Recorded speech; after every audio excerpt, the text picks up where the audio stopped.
G'day everyone, Franco from Fresh Aire Carpet Cleaning here today with our social distancing special show. Today we're going to be talking about what's on everybody's lips, which is of course the Covid-19 virus, and some truths and some untruths, which are unfortunately out there as well. So let's get on with it.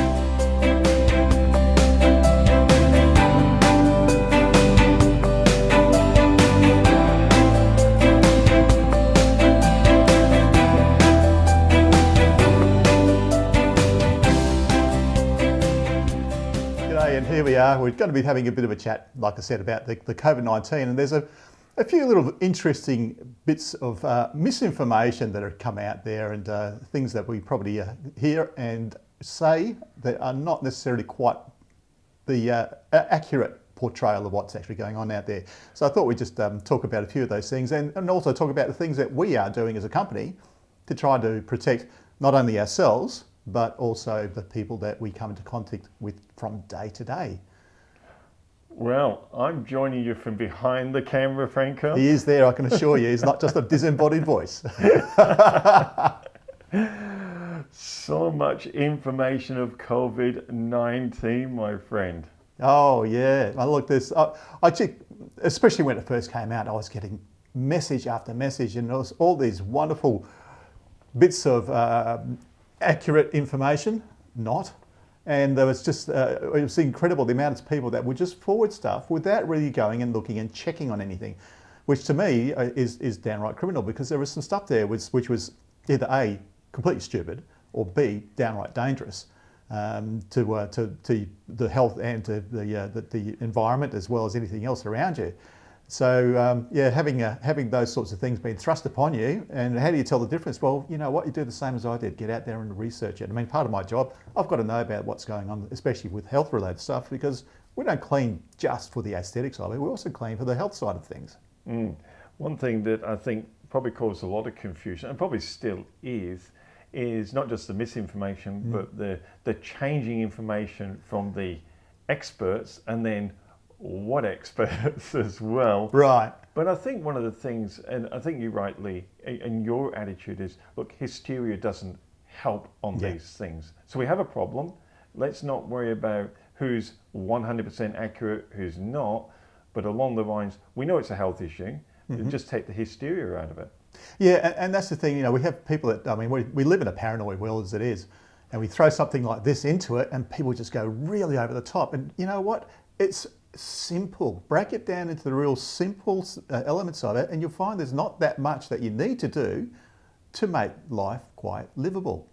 Okay, the coronavirus is, yes, it's there, and it is out there in the community. Not so much here in Perth, WA. We're quite immune from it. Actually, we're doing relatively well in our numbers.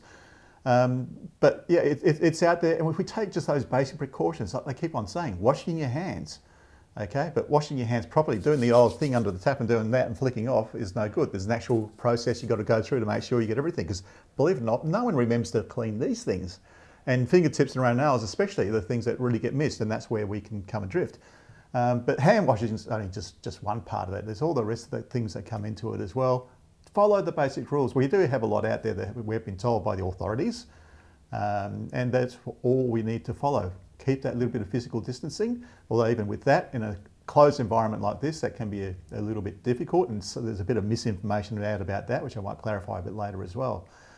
Yeah, and I think the social distancing, it's amazing to me that I now go to the shopping centres, and actually I find it really nice to stand in the checkout line without somebody's trolley running into the back of my heels or someone breathing on me and I can feel their breath on the back of my neck. Yeah. I mean, there's been some positives as far as that goes as well. I mean, you know, one of the big positives I've seen is the amount of people that are out now exercising. Oh my God, it's insane. People out with their kids and, you know, doing stuff with their children as a family. It's actually improved in some cases, I think, the quality of life there as well. But, do you find, like I have, Franco, that, you know, all these basics, washing your hands, get some fresh air into your lungs, get out in the sun, these are things we used to do when we were kids. Common sense dictates that we should be doing that. But as a society, we've actually really forgotten about that. We trap ourselves into these four walls with a computer in front of us, and we forget there's an outside world. Okay. And as far as the whole sanitation side of things goes, people get caught into their own little world, but they start forgetting about what's happening outside and what they're potentially bringing in as well. And I mean, even when I'm training my carpet cleaning trainings, it's one of the things that we go through about the cross-contamination of you going from one place to another. In fact, I used to do an interesting little display of it where I used to put an ultraviolet cream on my hands, which you couldn't see. Okay, we had go have a lunch break where it was, and I'd come back with the stuff, and then I'd make up this little story about something or other, and had to do with something in a cup, and I'd pass the cup around to the people that were sitting around the table, and then at the end of it, we'd shine a UV light onto my hands, and it's like, see this, guys? This is what I've got in my hands. This is a contaminant. Think that this is a virus. This is the actual example it is. It's a virus that I've got sitting on my fingers. Now, let's check your hands. Let's check yours. Let's check yours. And each one was a little bit less and a little bit less. And of course, the cup itself had fingerprints all over it. So that was you going and touching a hand knob, a doorknob or a hand railing or something along those lines, that you've gone and picked something up. It is that easy. We just need to be mindful of that when we are out and about. Yeah. So, you know, all the stuff that people are doing, they're wearing gloves and that's great. But what do? Wear the gloves and then they get back to the car and... One thing I've noticed at a few of the shopping centres now is that when you get the trolleys, and we know they're full of contaminants, but now they're giving you the sanitary wipes, wiping that handle. I think some of these basics that are coming in hopefully will stay in some of the things. Yeah. Look, I know there's some states in Australia that are locking people in their houses, and I don't agree with that, because fresh air and sunshine, as long as social distancing is in place, but look, that's up for them. WA, I think our Premier has handled it a little bit more sensibly. He's tried to get the social distancing. We just had Easter and he's let people go to the beach, just keep your distance. I think most people kind of just took it and went, yeah, fresh air and sunshine is good for you. And as you said, they've approached it in a more common sense. Well, hopefully some of these things stay in place even after this. Yeah, as I said, I think it's been a bit of a wake-up call for a lot of people. So I think whilst there's been the negative part of it, I think there's going to be in the long term some quite positive parts for it as well. Now, you're a very proactive person, and with Fresh Aire, you're already jumping on front of this, and I know you do your research very, very thorough and very, very quickly. You've been very proactive on this. Yes, yeah. Look, I mean, as soon as it started coming out, there was, I had a fair understanding of what it was about, but I thought I'd better just refresh myself with it, and did a bit of research, particularly in relation to coronaviruses themselves as a group, not just the COVID-19. And they're all basically have the same similar structures, whichever one you're looking at. They've got a lipid membrane on the outer membrane, which is basically, if you want to call it, it's a fat, which is really quite easily broken down. I mean, when we wash, what are we doing? We're using detergents or surfactants, which are surface active agents, to break down those oils and be able to remove them, same as when you're washing your dishes. So if you break down the oil on the outside of coronavirus, you're actually disintegrating that piece of material. I mean, it's not a living organism. And that's one thing people don't realise as well. They're kind of a bit like a zombie. Until they get you, they don't become an active thing at all. They need you to replicate. But yeah, I mean, you can have that little bit of chemistry there to be able to get rid of them. So getting rid of them is actually quite easy. The 70% alcohols, a 1% peroxide mix or a 0.1% sodium hypochlorite mix, which is household bleach, they'll all get rid of it. They're very susceptible to heat. People are saying that, that's 26 degrees that it kills them. Yeah, not quite. What do you think your human body's sitting at? It's around about the 35, 36 degree mark. If it doesn't die in your body, 26 on its own is not going to kill it. 26 with chemistry, on the other hand, will kill it. They don't tolerate alkaline pH. So we're dealing, when we're cleaning, with pHs generally around about 8.5 to the 9.5 mark, depending on what we're working with. And the heat we're dealing with, rather than 26 degrees, is around 90. So we are absolutely hammering. And then just to be on the safe side, all of our solutions, I mean, we have used it in the past just for boosting solutions, but we also put a 1% peroxide mix in there as well. So if the heat doesn't get them, the alkalinity doesn't get them, and then the peroxide doesn't get them, I don't think there's anything on the planet that can possibly get them. So we are really, really concerned about making sure that everything we touch is going to be as sanitised, not disinfected, we can't claim that, but sanitised as much as possible. Now, unfortunately, because it's a poorer service, we cannot give a 100% guarantee, but I tell you what, we're going to give it a really good shove. Hey, one thing I've got to ask you, we talked quite a bit on the show about HEPA filters, Yeah.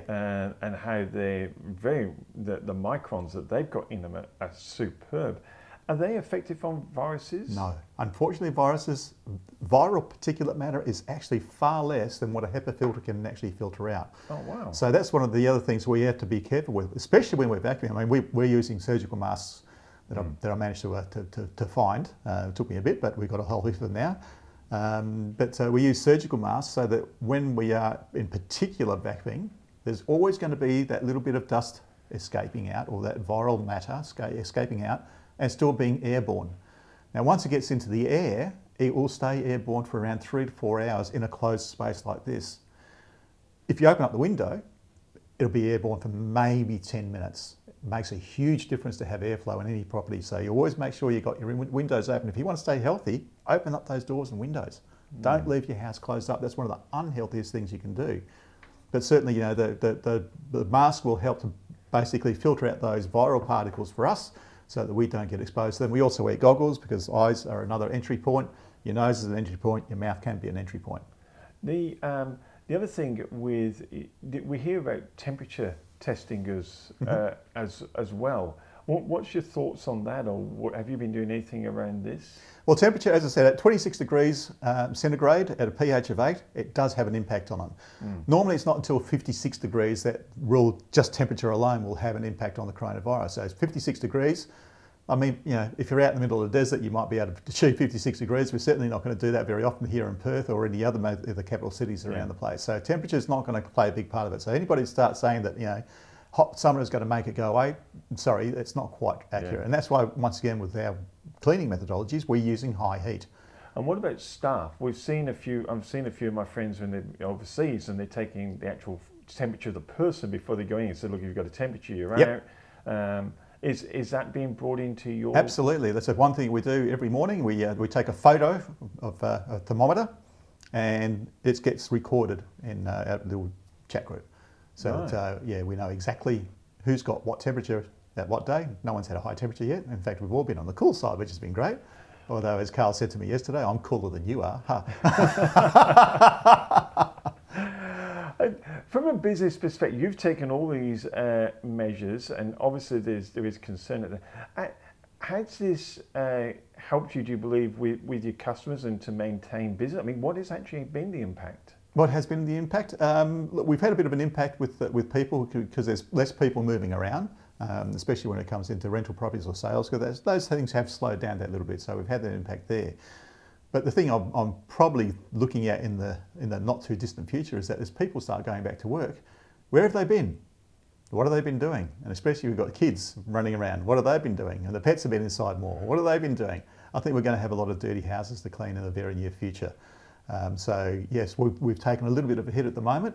And yes, but financially we're probably taking a bit of a hit because of the fact that we're putting all these extra processes into motion just to keep ourselves safe and make sure that we don't cross-contaminate from our equipment from one property to another, because that's the other thing we have to do is make sure that absolutely everything, including our vehicles, our equipment, all gets washed down, cleaned down, wiped down to make sure that we've got a clean setup by the time we get to the next job. Do you think these new procedures you've put in, Franco, you're going to continue with some of them after COVID-19? Look, maybe not to the same degree. I mean, a lot of the stuff with that 1% peroxide we were doing anyway. But as I said, we were using that because it enhances the performance of our chemistry. So it was making our jobs look better than they would have otherwise. So it's just a side benefit that actually has that impact on the coronavirus. So that's all. It was already a given. The washing down of absolutely everything, we didn't do it quite as much. We would do it maybe at the end of the day and things like that, and not really worried about it too much. But whereas now, because of the fact that we are really concerned about any cross-contamination or carrying one thing to another, like I said, we did that little experiment with the ultraviolet hand cream. It's so easy to pick it up from this place and transfer it to this place. So gloves, goggles, masks, constant hand washing, it all plays a part, making sure all our equipment's nice and clean as well after every job. And it is interesting talking to a business owner through the COVID-19. and you're saying afterwards your positive is that you can see an influx. So as business owners now, what are some of the things you're going to be doing to prepare for that upsurge after this? After this, okay, so at the moment I've just been in the throes of setting up another vehicle. So I've got 4 that will be ready to go by the time we hit the deck. So that if we do have anything come up again, that it's going to start, basically having more and more work out there, which I'm hoping to, because I'm also ramping up my marketing in the meantime. I've got more time. Let's make use of it. So I'm getting out there and setting up plans and putting them to motion. But yeah, I want to make sure that even if I didn't have that marketing and that the things do actually suddenly increase, like I think they will, that I'll be able to handle that as it came forward. Do you think this is one of the things, because every negative obviously has a positive, There's always 2 sides, and your positive is you've increased your marketing, but you're also seeing a possible upsurge at the other side.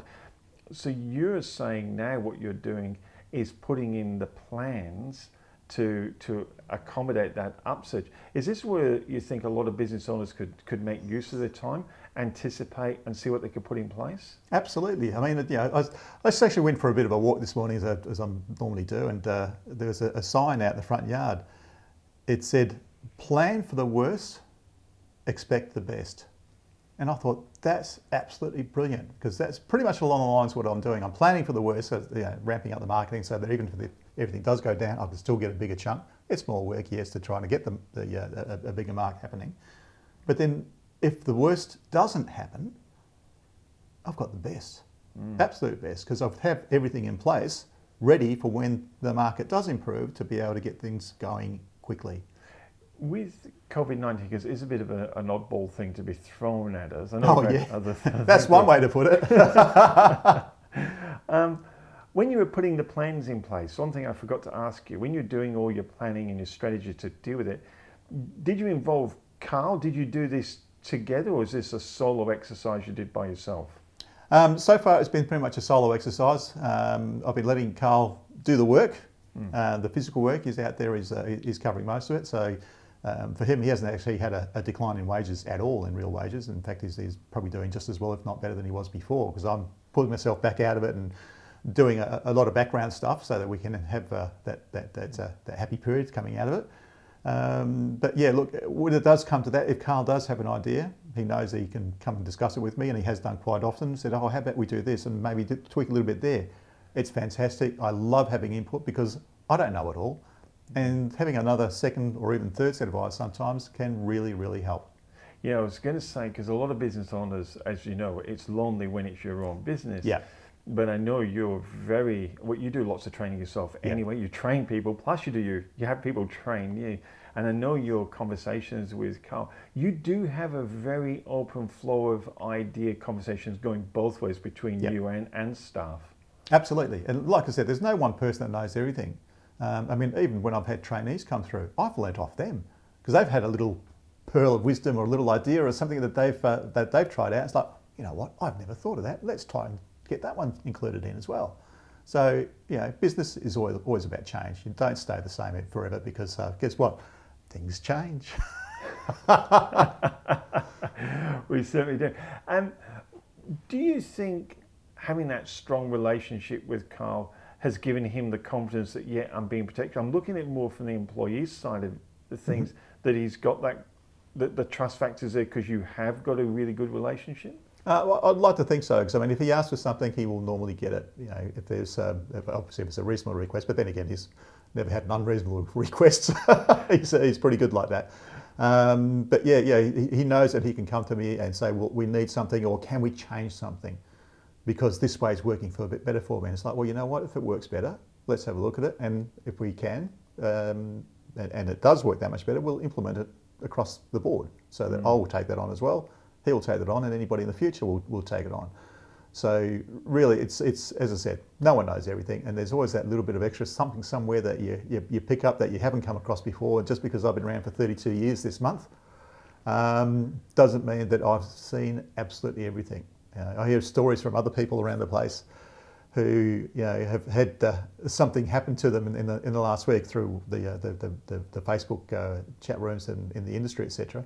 And it's like, wow, that was really out of the box. I would never have expected that, but hey, the world's a weird place. It certainly is. Business on the Now is sitting there and might be a bit down in the dumps and going, oh my goodness, how do I pull myself out of it? What's your pearl of wisdom for them to wrap up this show? Don't give up.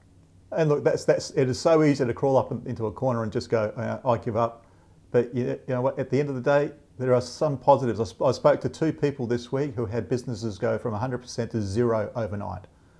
And you know what? They're actually upbeat. And I really admire them for it, because they said it's given them an opportunity to do the stuff they haven't been able to do.